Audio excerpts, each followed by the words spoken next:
Ang bango naman ng niluluto mo. Napangiti ako kay Ate Letty. Lumapit ito sa akin at ngumiti habang nakatingin sa niluluto ko.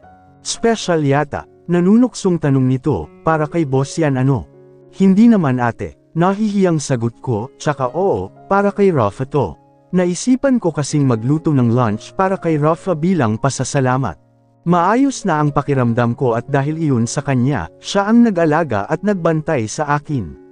Hindi na nga siya pumasok sa trabaho kasi wala akong kasama rito. Maya-maya pa ay natapos na akong magluto. Sasabay ako kay Audrey papunta sa opisina ni Rafa. Tara na baby girl, tumungo ako kay Audrey at binitbit na ang paper bag kung saan nakalagay ang lunch ni Rafa. Pinagbuksan niya ako ng pintuan ng kotse niya at pumasok ako doon. Ang swerte naman ng boss ko, may pa-lunch mula kay baby girl. Simpleng pasasalamat ko lang naman ito sa kanya, ngumiti ako kay Audrey. Sigurado ka bang nandun lang siya sa opisina niya? Yes baby girl, kakagaling ko lang doon, right? Sumulyap ito sa akin at nag-focus na ulit sa pagdadrive.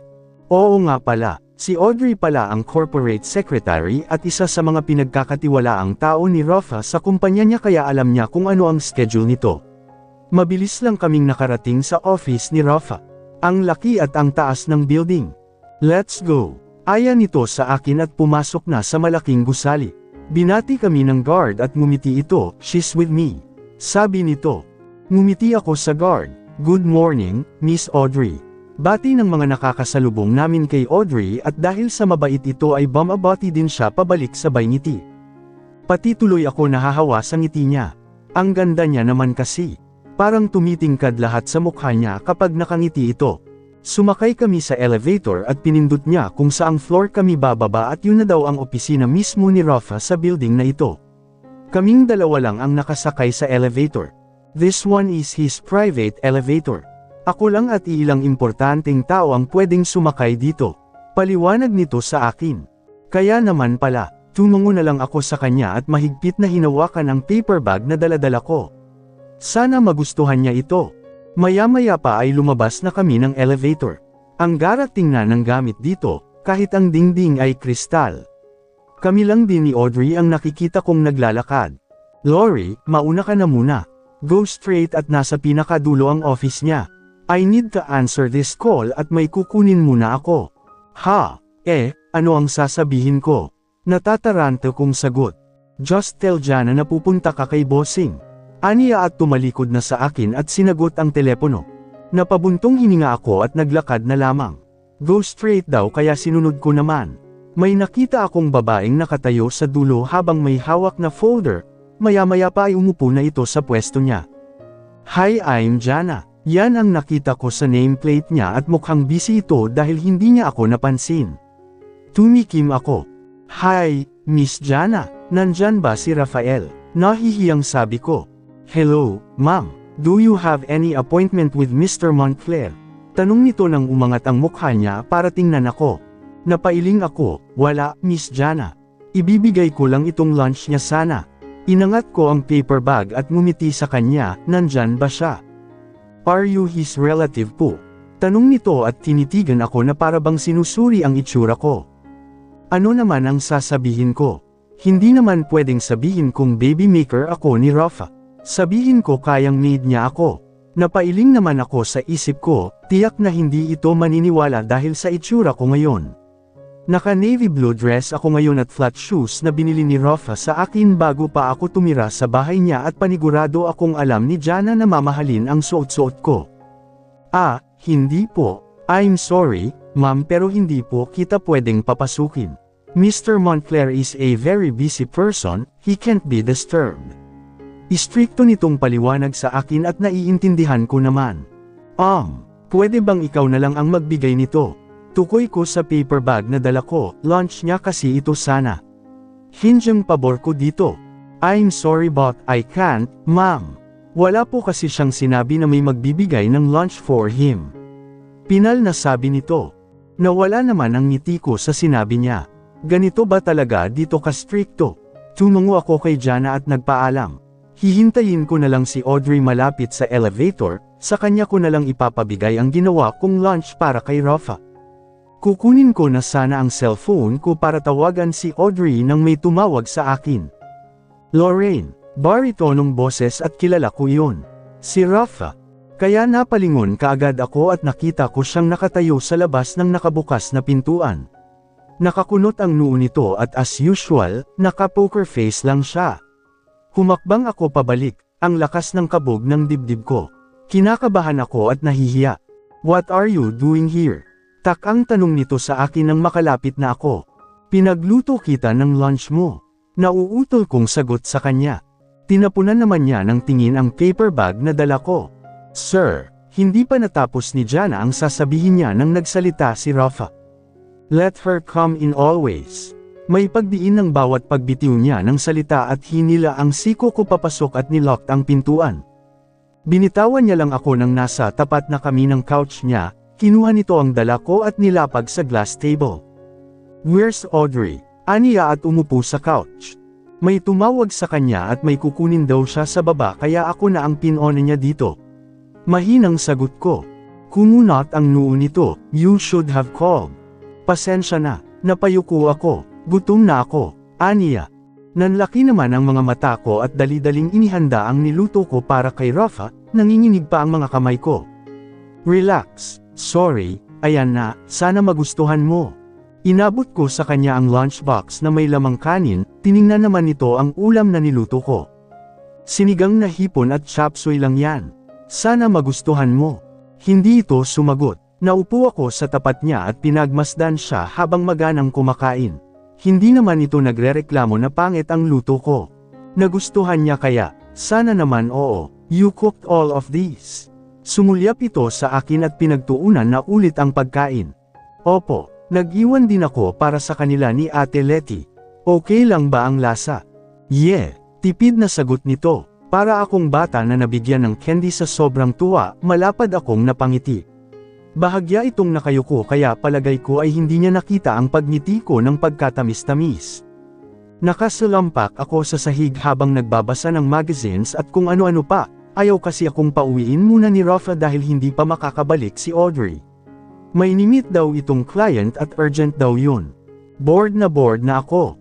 Ilang oras na ako ritong nakaupo lamang sa sahig, ni ang pagbasa ng magazine ay hindi ko magawa ng maayos. Binubuklat ko lamang ito at magni next page na naman. Pictures lang naman ang tinitingnan ko dito dahil hindi naman ako interesadong basahin ang mga ito. Binalik ko sa lagayan ang mga magazines at napabuntong hininga. Nilingon ko si Rafa at busy ito sa pagbabasa ng mga papeles. Nakakunot ang noo nito. Maya-maya pa ay may tinawagan ito gamit ang landline, wala pa yatang 3 minuto at ibinaba na niya ito. Base sa ekspresyon ng mukha nito ay hindi maganda ang nababasa niya. May problema kaya siya. Napatingin ako sa pambisig kong relo. 5:30 na ng hapon. Ang tagal ko na pala ditong nakatambay. Niyakap ko ang tuhod ko. Mauna na kaya akong umuwi. Tutulong na lang ako kay Ate Letty na magluto ng hapunan kesa sa tumunganga lang ako rito. Patayo na sana ako nang may makita akong isang pares ng itim na sapatos sa harap ko.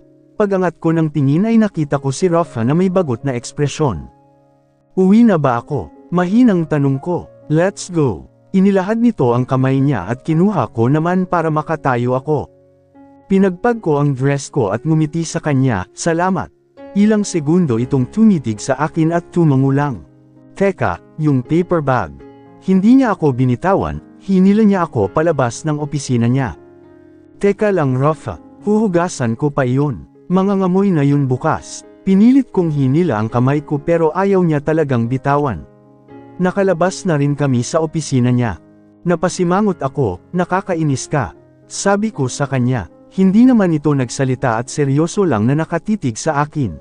Annoying, mahinang sabi nito. Hinila na naman ako nito. Nadaanan pa namin si Jana na nagliligpit ng gamit. Bahagya itong nagbaw kay Rafa.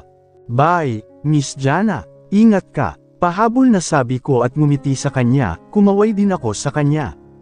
Nagulat naman ito base sa reaksyon ng mukha niya. Sa huli ay kumaway na lang ito sa akin at ngumiti. Napasandal si Rafa nang makapasok kami sa elevator, binitawan nito ang kamay ko. Bahagya akong napapiksi nang bumaba ang isang kamay nito sa bewang ko at idinikit ako sa katawan niya. Nakapikit ang nga mata nito. Mukhang pagod na pagod ka. Ani ko at hinaplos ng pisenge niya. Kumunat ang noo nito kaya hinaplos ko na rin. Mabilis na nagmulat siya ng kanyang mga mata kaya nagkatitigan kami. Ang ganda talaga ng mga mata niya. Napakagwapo rin nito. Matangos na ilong, mapupulang labi. Napailing ako sa isipan ko. Ngumiti na lamang ako sa kanya at nag-iwas ng tingin. Humigpit ang pagkakayakap niya sa bewang ko kaya dikit na dikit ako sa katawan niya. Napatingin na lamang ako sa dibdib niya. Nag-iinit yata ang pisenge ko. Lumabas na kami ng elevator nang nasa ground floor na kami, maraming tao ang nadadaranan namin at binabati si Rafa. Hindi naman ito nagsasalita, baka sa mukha nila ang pagtataka marahil ay dahil sa iyon ay kasama ako ni Rafa. Hindi ko na lang sila pinansin. Nakakailang din na ang kamay ni Rafa ay nasa bewang ko, gusto ko sanang sawayin ito pero, napakagat ako sa pang-ibabang lobby ko. Gusto ko naman, kaya bakit ko pa ipaaalis? Your dress suits you. Nanlaki ang mga mata ko sa sinabi niya at nilingon ito, diretso lang ang tingin niya. Nakapamulsa ang isang kamay niya at parang hari kong maglakad. Salamat Rafa, nahihiyang tugon ko. Wala naman siyang reaksyon, seryoso lang ang mukha nito. Sa halos 2 buwang paninirahan ko rito sa bahay ni Rafa kasama siya ay unti-unti ko na siyang nakikilala. Mas anay na rin ako sa ugali niya at higit sa lahat, mas anay na rin akong palagi siyang wala. Palagi itong umaalis ng bansa or palaging out of town. Sila Ate Letty lang ang kasama ko sa bahay, si Audrey naman ay pinupuntahan ako rito sa bahay. Palagi akong chini-check at pinapaalalahanan sa mga bagay na dapat kong gawin at hindi dapat gawin. Leon daw kasi ang utos ni Rafa, na pagsasabihan pa sila minsan ni Ate Letty kapag nalamang tumutulong ako sa gawain bahay. Wala naman akong magagawa rito kaya mas mabuti nang tumulong ako sana, pero dahil sa nahihiya na rin ako sa kanila kaya hindi na lang ako tumutulong para hindi na mapagsabihan sila Ate Letty. What do you want on your birthday, baby girl?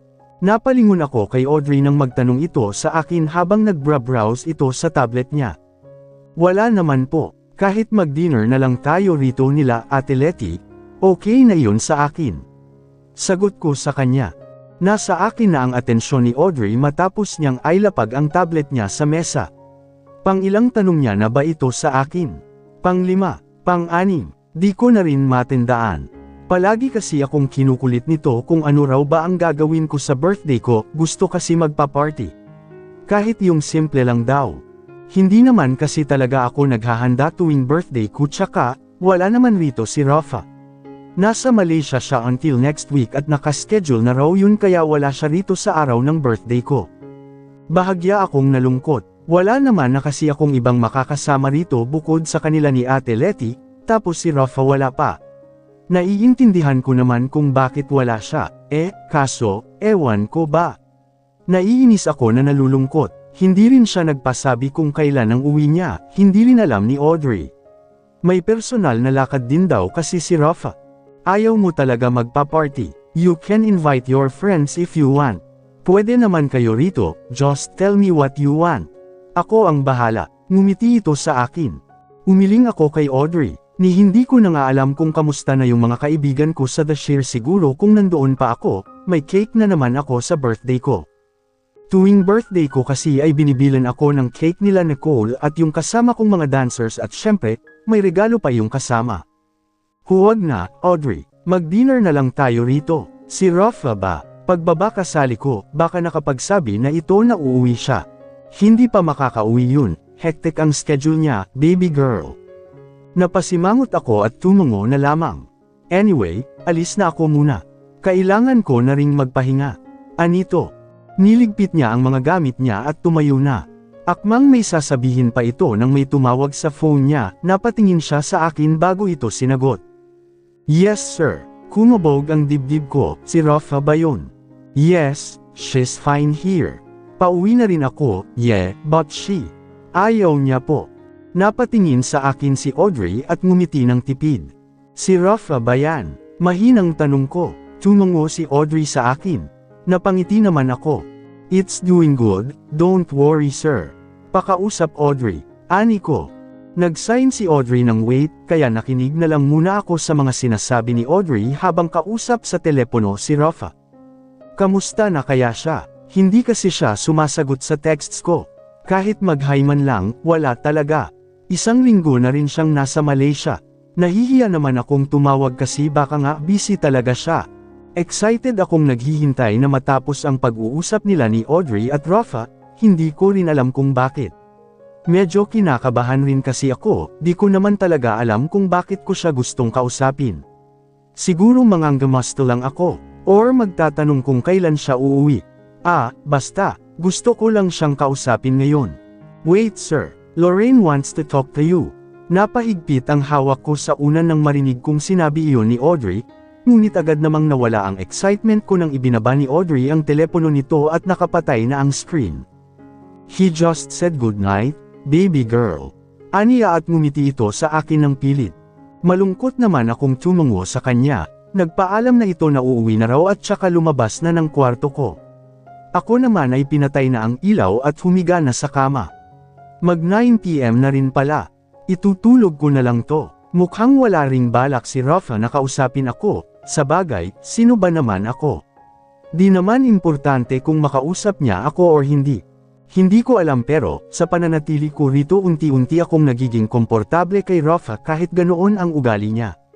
Hindi ko naman masasabi na close kaming dalawa, pero natutuwa ako dahil naa-appreciate niya ang mga maliliit na bagay na nagagawa ko at hindi niya ako pinapabayaan, palagi niyang sinisigurado na okay ako rito kahit wala siya.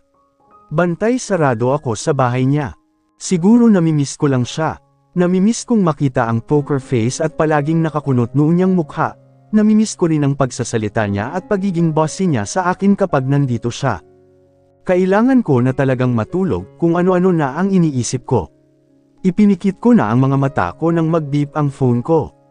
Baka may naiwan si Audrey. Kinuha ko ang phone ko sa mesa at ni-check ang message. I'm fine here. Good night baby. Ang lakas-lakas ng kabog ng dibdib ko. Kay Rafa galing yung message. Napakagat-lobby ako. Good night Rafa. Nakangiti kong reply at natulog na. Kinaumagahan ay maganda ang gising ko, though bigo akong makatanggap ng reply galing kay Rafa kagabi, pero, okay na rin yun, at least naalala niya ako. Yun ang kauna-unahang text na natanggap ko mula sa kanya simula nang umalis ito. Good morning, Ate Letty. Anong breakfast natin? Ngumiti sa akin si Ate Letty at ininguso ang nakahain sa mesa. Salamat, ate. The best ka talaga. Tuwang-tuwang sabi ko. Mahina lang naman itong napatawa sa akin at nagpasalamat. No, reschedule it at 2 PM. Napalingon ako nang marinig ko ang boses ni Audrey, may kausap ito sa telepono niya habang papunta ito sa dining kung nasaan ako kaya kumaway ako sa kanya at ngumiti. Seryoso lang ang mukha nito kaya napalabi ako. Nakasuot ito ng white na tube top, above the knee black fitted skirt at black high heels. Iniwan yata niya ng coat niya sa kanyang kotse. Sa kaliwang kamay ay hawak nito ang kanyang Gucci bag.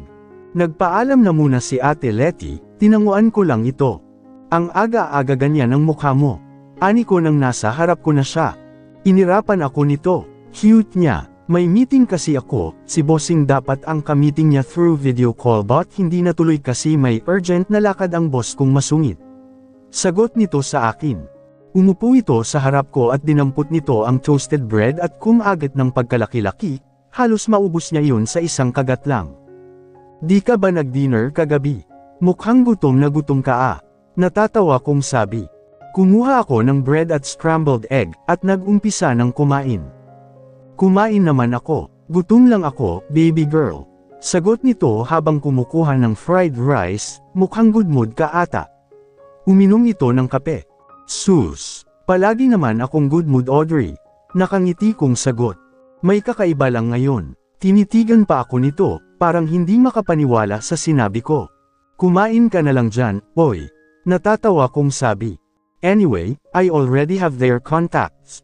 Contacts nino? Tak ang tanong ko. Your friends from club. Aniya na ikinangiti ko. Talaga, hindi makapaniwalang tanong ko. Nang sinubukan ko kasi silang e-contact ng nakaraan ay hindi sila nagre-reply.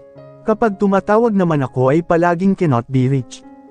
Tumango ito sa akin at nagpunas ng gilid ng lobby. Wala na sila sa club. Napakunot ang noo ko, wala na rin sila doon. Paano? At lahat pa talaga sila. Magkasabay kayong naalis sa club. They were bought too. Dugtong ni Audrey. Mas lalo akong naguluhan. Sabay kaming binili. Alam mo ba kung sino-sino ang bumili sa kanila? Mabubuti ba silang mga tao? Nag-aalala ako sa mga kaibigan ko. Ilang taon ko rin silang nakasama at mga kapatid na ang mga turing ko sa kanila. It's confidential. Maybe mababait sila, I can't really tell, but one thing's for sure, nasa mabuti silang kalagayan. Don't worry about them, baby girl. Pagsisigurado nito sa akin. Doon lang ako nakahinga ng maluwag. Sana nga nasa mabuti silang kalagayan, sana lang talaga. Hindi ko yata makakaya kung ang nakabili sa kanila ay masasamang tao. Pero, paanong nabili rin sila? Kaibigan ba ng may-ari ng club ang nakabili sa kanila? Isa rin kaya sila sa mga VVIP noon nang mag-anniversary ang club? Kakilala rin kaya ni Rafa ang mga nakabili sa kanila? Good night baby girl. Beauty rest ka na at birthday mo na bukas. Text ni Audrey sa akin. I smiled at nag-reply sa kanya. Napatingin ako sa wall clock, 8:30 pa lang pero inaantok na ako. Napagod ako kanina sa pagtulong sa kanila ni Ate Letty. I decided na magpa-small party para sa birthday ko. Layong simple lamang, kami-kami lang kasama ang mga kaibigan ko. Nakontak ko na kasi yung mga kaibigan ko sa The Sheer noon at masaya akong nasa mabuting kalagayan sila ngayon. Hindi na ako nagtanong pa ng marami sa kanila, gusto ko lang malaman talaga kung nasa maayos silang kalagayan. Inaya ko sila na pumunta rito sa bahay ni Rafa para sa birthday ko at mabuti naman at makakapunta sila. Alam nilang lahat na wala na ako sa The Sheer, ako lang ang walang kaalam-alam na wala na rin sila roon. Excited na ako bukas, hindi dahil sa birthday ko, mas excited akong makita ang mga kaibigan ko. Matagal na rin ang huli naming pagkikita. Kinuha ko ang phone ko at nag-check ng messages ko. Maliban sa mga kaibigan ko at kay Audrey ay wala na akong ibang ka-text. Napatingin ako sa pinakababa ng messages. Rafa, kailan ka ba uuwi? I sighed. Hindi na ulit siya nag-text pa sa akin kahit pa nagti-text ako minsan. Leon na ang huli. Siguro ay busy talaga siya at wala siyang panahon para mag-reply sa akin. Napainggos ako nang makaramdaman na parang may mabigat sa katawan ko. Ganoon ba ako kapagod? Gumalaw ako at dadapa sana nang may humila sa akin. Teka, may humila sa akin. Napakunot ang noo ko at biglang kinabahan. Nagulat ako nang may marinig akong mahinang hamalingging. Ano yun? Sleep Lori. It's goddamn 3 in the morning. Halos mapatalon ako sa gulat nang marinig ko ang baritonong boses na iyon. Nananaginip ba ako? Iminulat ko ang mga mata ko, ang dilim ng paligid. Kinapa ko ang mukha ko at napailing. Nananaginip yata ako, mahinang bulong ko. Nang nilagay ko ang kamay ko sa tiyan ko ay doon ko lamang napagtantong may nakapatong dong braso. Teka, nakapatong. Hala, bulalas ko. What the hell Lori? I said sleep. Napalingon ako sa kanan ko dahil doon nanggaling ang baritonong boses. Kabuses ni Rafa. Gulat na gulat kong sambit. Naaninag ko ang mukha niya, nakakunot ang noo niya. He seems tired, very tired. Mahina kong tinusok ang pisenge niya. Totoo nga, nandito siya at braso niya ang nakapatong sa tiyan ko. Napakurap-kurap ako. Kailan ka pa dumating? Rafa, dumating ka. Napangiti ako sa huling katagang sinabi ko. Hindi ito sumagot sa akin, narinig ko ang mahina nitong paghilik. Hindi ko napansing nakaunan din pala ako sa isang braso niya. Ilang inches lang ang layo ng mukha ko sa mukha niya. Malaya kong inaninag ang mukha niya. Ang payapa ng mukha niya kapag tulog, para itong batang napagod kakalaro buong maghapon. Inidikit ko pa ang katawan ko sa kanya at yamakap, humigpit din ang yakap nito sa akin. Sleep tight Rafa, bulong ko bago pumikit ng mga mata. Pagkagising ko ay napangiti kaagad ako. Ang ganda naman ng panaginip ko. Nandito raw si Rafa, kinapa ko ang kanang parte ng kama pero walang tao, kaya naniwala akong panaginip lang talaga iyon. Napainat ako ng katawan ko at iminulat ang mga mata. Biglang nanlaki ang mga mata ko, nang tumambad sa akin ang isang gwapong lalaking naka-boxer shorts na itim, at tinutuyo ang buhok gamit ang tuwalya ko. Agad akong napabangon at lumapit sa kanya. Sinundot ko ang pisngi niya, na ikinakunot ng noo niya. "What the hell is your problem, woman?" Inis na tanong nito. Hindi ako nanaginip kagabi. Hindi ito sumagot sa tanong ko, nakatitig lang siya sa mukha ko, bumaba sa aking lobby pababa sa suot ko at pabalik sa aking lobby ulit. Bigla akong nahiya sa suot ko. Manipis na nighties na pula at kitang-kita ang dibdib ko sa sobrang nipis noon. Napaatras ako pero agad namang hinipit ni Rafa ang bewang ko at sinakop ang mga lobby ko. Bahagyamang nagulat ay napapikit ako nang maramdaman ko ang lobby ni Rafa sa mga lobby ko at tumugon sa halik niya. "You were dreaming," he said after the kiss. Ramdam ko ang buga ng mainit na hininga ni Rafa sa pisngi ko, amoy mint iyon. Amoy ng toothpaste niya. Nakakahiya naman sa hininga kong hindi pa nakapagmumog. Napailing ako, hindi. Tumaas ang gilid ng lobby niya. "Get dressed and let's eat." Aniya at bumitaw sa akin. Napatingin ako sa likuran niya habang naglalakad ito palabas ng kwarto ko. "Happy birthday, Lorraine." Sabay nilang bati sa akin at ibinigay ang cake. "Wish mo, baby girl." Ani Audrey. I closed my eyes. Nag-wish ako and then nag-blow ng kandila. Nag-umpisa na kaming kumain at nag-usap-usap ng mga kaibigan ko. Akala pa namin ay hindi na makakarating si Marlene pero nakahabol ito. "Baby girl, asan na siya?" Tanong ni Ate Pat sa akin. "Yeah, Lori, where is he?" Segunda pa ni Ate Juliet. Nagpalinga-linga ako, hindi ko makita si Rafa. Napatingin sa akin si Audrey and she smiled busy. Ngumiti ako sa kanya at napatango. She smiled back at bumalik sa pagkain ng cake. "Busy daw eh," sagot ko sa mga kaibigan ko. "Oh, sayang naman," ani Ate Zoe. Kanina pa hindi bumababa si Rafa, isang oras bago dumating ang mga kaibigan ko ay nagkulong na ito sa library niya. Sabi ni Audrey sa akin ay may ka-meeting daw ito through video call. 2:00 daw ng madaling araw dumating si Rafa kanina, hindi ko alam kung doon ba siya sa kwarto ko dummer it so. Sanay naman na ako na ganoon si Rafa, minsan kapag ginagabi ito nang uwi ay nagigising na lamang akong nasa tabi ko na siya. Ni minsan ay hindi pa ako nakapunta sa kwarto niya. "Mabuti naman at okay ka lang dito," ani Ate Stella at uminom ng wine. "Opo, ate, mabuti rin nga at okay lang din kayo." Sagot ko. Okay lang naman talaga ako rito. Hindi lang nila alam kung anong rason kung bakit ako naririto. Binigyan nila ako ng tipid ng ngiti except kay Ate Juliet na seryoso lang ang mukha nito habang umiinom ng wine. Parang hindi siya masaya. "Ate Juliet, okay ka lang ba?" Worried na tanong ko. Lahat ng mga mata namin ay nasa kanya, she sighed deeply at ngumiti. Ni hindi man lang umabot sa mata niya. "Of course. Ako pa," she said na ikinangiti na lang din namin. 8:00 na ng gabi nang umuwi ang mga kaibigan ko, dito na rin sila kumain ng dinner. Si Rafa ay hindi namin nakasama sa dinner. Nagpahatid lang siya sa kwarto niya ng pagkain kasi marami daw itong ginagawa. "Baby girl, uwi na ako. Happy birthday ulit." Humalik sa pisngi ko si Audrey at umuwi na. Umakyat na ako sa kwarto ko at naglinis ng katawan ko. Pagkatapos ko ay tinuyo ko ang katawan ko gamit ang tuwalya at lumapit sa mga red along ibinigay nila sa akin. Napangiti ako nang makita kong si Ate Letty ay may regalo rin sa akin. Nakabox ito at may card pang nakalagay. Si ate talaga nag-abala pa. Nakangiti kong sabi, "Wear this tonight, baby girl. I hope you will like it and you will have a good sleep. Happy birthday, Audrey." Yan ang nakalagay sa card ng isang paper bag galing kay Audrey. 2 kasing paper bag ang galing sa kanya. Binuksan ko ang paper bag para makita ang laman nito. Isang black lace see-through lingerie bodysuit ito. Ang ganda ng tela niya at ang sexy. Hinubad ko ang nakatapis na tuwalya sa katawan ko at sinuot ang bodysuit para i-try kung kasya ba sa akin. Lumapit ako sa full-length body mirror at tiningnan ang sarili ko. Saktong-sakto sa akin at kitang-kita ang balat ko dahil sa see-through ito, kahit ang dibdib at iyong sa ibaba. Napakagatlabi ako at bahagyang tumugilid para makita ko kung maayos ba sa likod ang tali at inayos ang pagkasuot ng maliit na tela sa puwet ko.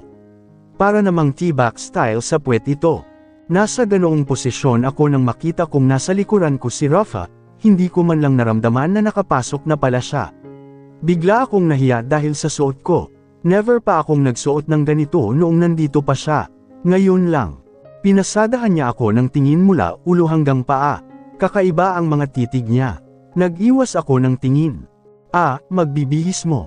Hindi ko na natapos ang sasabihin ko nang hawakan niya ako sa magkabilang balikat at iniharap sa salamin. Hinaplos niya ang balikat ko gamit ang daliri niya. Kitang-kita ko kung paano namula ang pisngi ko. It fits damn good on you. Mahinang bulong nito. Ramdam na ramdam ko ang init ng hininga niya sa leeg ko nang hoiin niya pakanan ang buhok ko. Nakatitig lang siya sa refleksyon ko sa salamin, maya-maya pa ay may isinuot siya sa aking kwintas. Gold ito at ang pendant ay may. That's diamonds. Aniya nang makitang hinawakan ko ang pendant. Baka mahal ito, Rafa. Hindi mo na sana ako binig. Bagay sa'yo. You like it. Mahina akong napatango at tiningnan ang sarili ko sa salamin. Ang ganda. At sigurado akong mahal ito. Salamat sa regalo mo, Rafa. Ani ko at ngumiti. Hindi ko inaasahang may regalo siya sa akin. Ang gusto ko lang naman ay makauwi siya sa birthday ko. Masaya na ako roon. Pinatong niya ang kanyang baba sa balikat ko at yamakap sa akin. His one hand is caressing my tummy. Dikit na dikit ang likuran ko sa hubad niyang katawan at ramdam na ramdam ko ang init at tigas ng katawan niya. Masaya akong nandito ka, sabi ko. Nakita ko ang bahagyang pagkagulat sa reaksyon niya pero bumalik kaagad ito sa pagkaseryoso. Kahit wala kanina si Rafa sa munting salo-salo ay masaya pa rin ako. Naiintindihan ko naman na may trabaho siya kaya kailangan niyang tapusin ang mga yon. Ang importante lang naman sa akin ay nandito siya. Kasama ko. I bit my lower lip nang maramdaman kong pinisil niya ang bewang ko at unti-unting tumaas ang kamay niya papunta sa dibdib ko. Napapikit na lamang ako nang mahina niya itong masahiin at hinalikan ang leeg ko.